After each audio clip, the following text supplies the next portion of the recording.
Parents of runaways, what made your kid return? My son abandoned me to have a different dad. Now he wants me back after tragedy struck. When I was 20 years old I got my girlfriend at the time, Candace, pregnant. I was terrified but I manned up and married her. It was hard but we made it work for 8 years until I caught her cheating. I ended the marriage and began co-parenting my, at the time, son. He was my world. My dad wasn't there for me at all, so I swore to myself I would be the best father I could.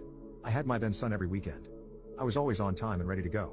Even though I worked full-time and was going to school, I made sure he always had my full attention when he was with me. He was my best friend and my son. Even though money was tight, we had some amazing adventures. He loved spending time with my family and even had friends in my neighborhood.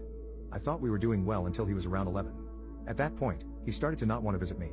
His mother had a new boyfriend who was rich, and I knew he was taking them on trips and doing fun activities on the weekends. So, at first, I didn't make a big deal out of it. But about 6 months after they started dating, my son was seeing me maybe one weekend a month.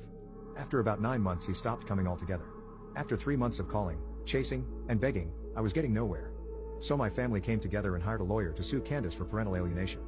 I lost and was ordered to pay more child support. As I was leaving the courtroom, Candace's lawyer approached me and offered to cancel child support if I gave up my paternal rights. I flat refused until the lawyer said this was both Candace's and my then son's wishes. I asked to speak to my son alone and they agreed as long as both lawyers were in the room. I spoke to my son and asked him if he really wanted me to give up my rights, and he said yeah. I explained that it would mean I wouldn't be his dad and he couldn't come visit me or my family anymore. He looked me dead in the eyes, like he was asking the time, and said, "Yeah, so?" I was shattered. I asked again if he really understood what he was saying, and he said yes, he wanted to be Candace's boyfriend's son.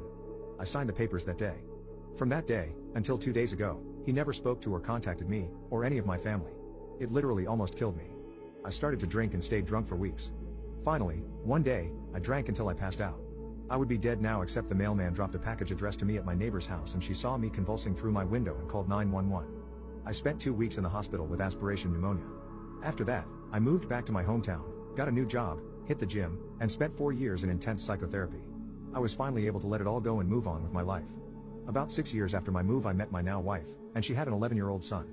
I was standoffish with him at first, but that kid was so amazing that I couldn't help but fall in love with him.